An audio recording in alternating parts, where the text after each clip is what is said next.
나는 나의 왕국에 100개의 사원을 세울 것이다. 100개의 사원이 완성되면 이곳 바위 언덕에 세 분의 부처님을 조성할 것이다. 고대 스리랑카의 왕국 싱할라는 12세기 수도 폴론나루아를 중심으로 제2의 전성기를 맞이하고 있었습니다. 이 바다라고 불리는 대규모 저수지를 만들고 또 관계수로를 정비해서 농업 생산량을 비약적으로 증가시킨 이 싱할라 왕국의 대왕 바라크라마 바후 1세.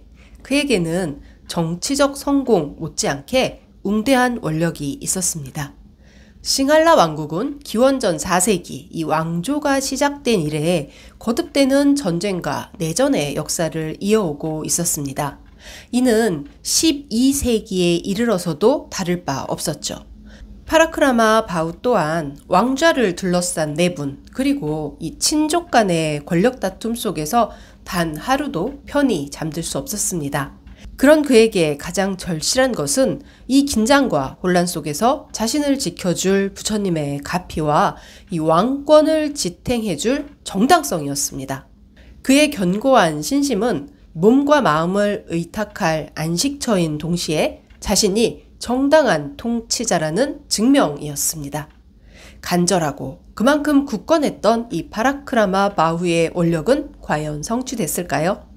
당시 싱할라 왕국의 수도였던 폴론나루아의 북쪽 작은 연못을 지나 이 한적한 숲길 끝에서 마주하게 되는 야트막한 바위 위 웅대한 부처님 세 분이 그 대답을 대신해 줍니다.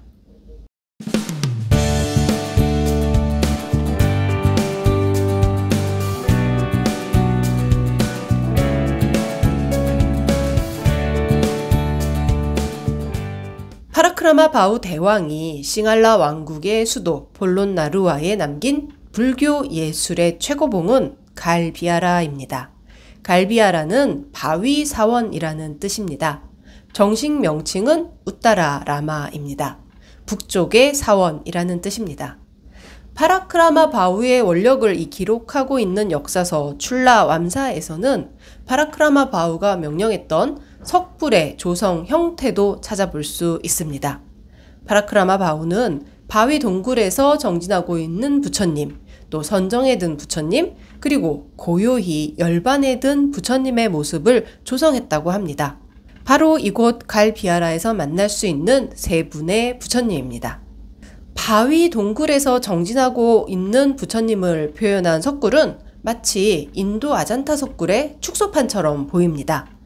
입구에서부터 이 수평으로 바위를 뚫고 들어가면서 석굴과 불상을 조성해 나갑니다. 입구에는 기둥을, 내부는 다양한 문양을 새겨 넣었습니다. 한 2m 남짓 파고 들어가서 좌대와 불상, 광배를 남겨놓는 놀라운 기술력입니다.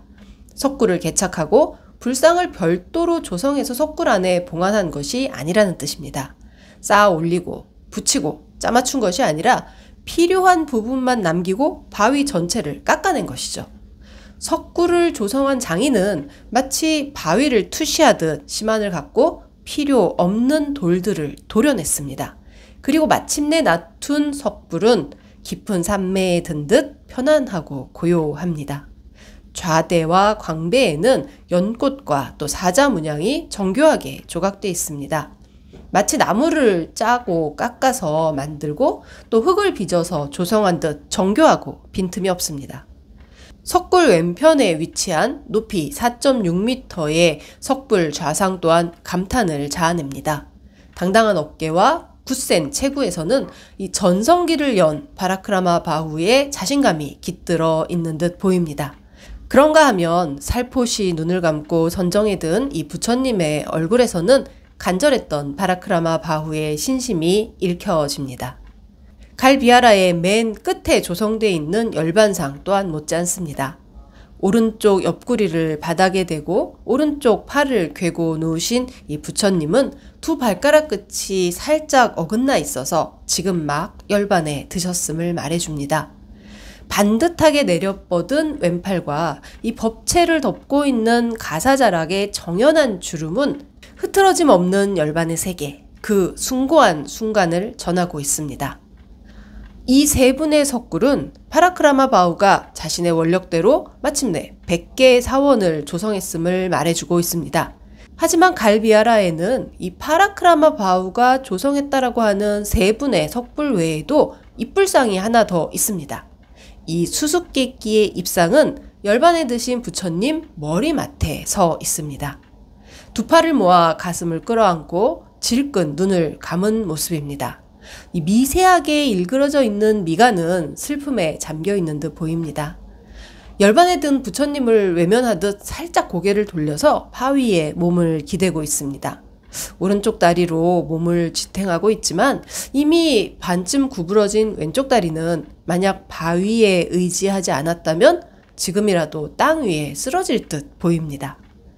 이 입상에 대한 의견은 분분합니다. 머리에 표현된 나발, 그리고 어깨에 닿을 듯 길게 늘어진 귀, 무엇보다 연꽃 좌대 등으로 보아서 분명 부처님 상이라고 주장하는 학자들이 적지 않습니다. 하지만 표정과 그 자세로 보아서 이 스승의 열반에 북받쳐 오르는 울음을 참고 있는 아난다의 모습이라는 주장도 만만치 않습니다. 떨리는 어깨를 감싸 안았지만 열반에 든 스승의 모습만은 차마 볼 수 없었던 아난다. 바위에 머리를 묻고 이 울음을 터뜨릴 것 같이 보이는 깊은 슬픔 앞에서 이 입상의 주인공이 분명 아난다일 것이라고 섣부른 판단을 해보기도 합니다.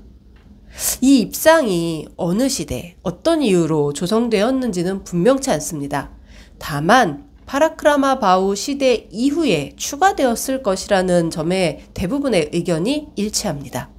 최근에는 이 두 팔을 교차해서 가슴을 끌어안고 있는 형태에 대해서 석가모니 부처님께서 성도 직후에 보드가야에 머무시는 동안 이 세상을 살펴보시면서 고통받는 중생들에게 연민의 마음을 일으킨 순간을 표현한 것이다 라는 주장도 나오고 있습니다. 어느 쪽도 아직은 확실하지 않지만 이 입상은 이 갈비아라를 더욱 묵직한 감동으로 각인시켜주고 있습니다. 우타라 라마가 바위사원, 즉 갈비아라로 불리게 된 것 또한 이 세 분의 석굴 조성 이후입니다. 우타라 라마는 파라크라마 바후의 승단, 통일, 즉 정화 작업이 결행된 역사적인 장소입니다.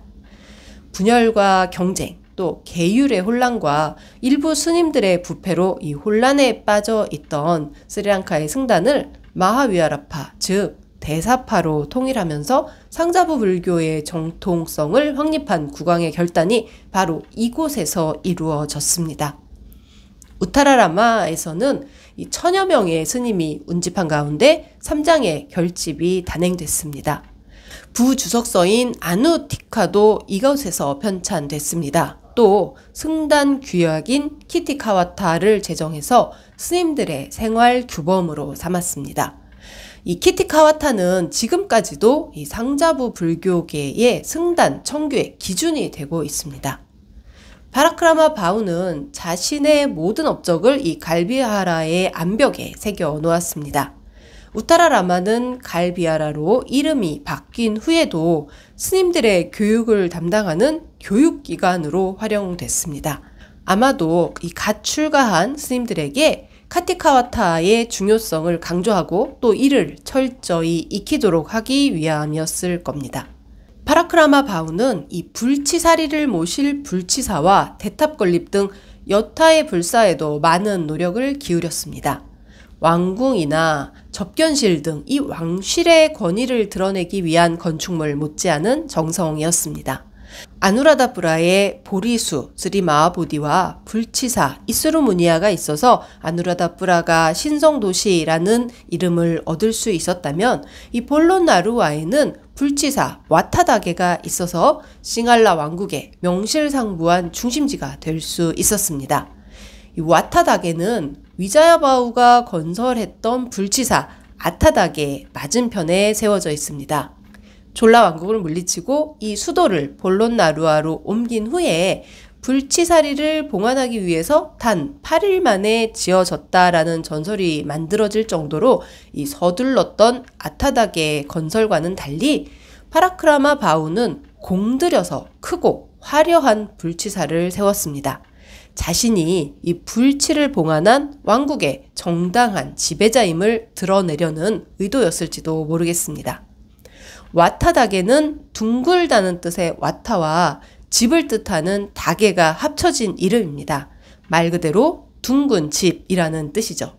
이 직경 18m의 원형 건축물 중앙에 사리를 모시고 이 네 방향에 불상을 봉안했습니다. 각각의 입구에서 들어와서 이 사면의 부처님께 참배할 수 있도록 설계된 구조입니다.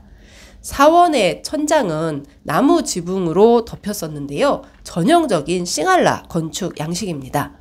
원형의 건축물 주변으로는 이 지붕을 받쳤던 기둥의 흔적이 지금도 남아 있습니다. 기록에 따르면 이 파라크라마 바우는 폴론나루아의 세 곳의 불치사를 세웠는데 그 가운데 하나가 둥근 구조의 석조사원이었다라고 합니다.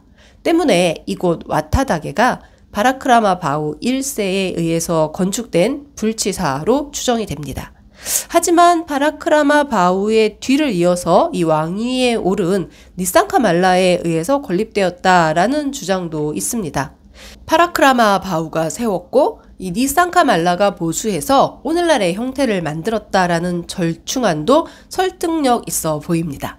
와타다게를 누가 지었는지에 관한 논쟁은 이 학자들의 몫으로 남겨두더라도 이 파라크라마 바우가 폴론나루아 곳곳에 기념비적인 건축물들을 남긴 것만은 분명합니다.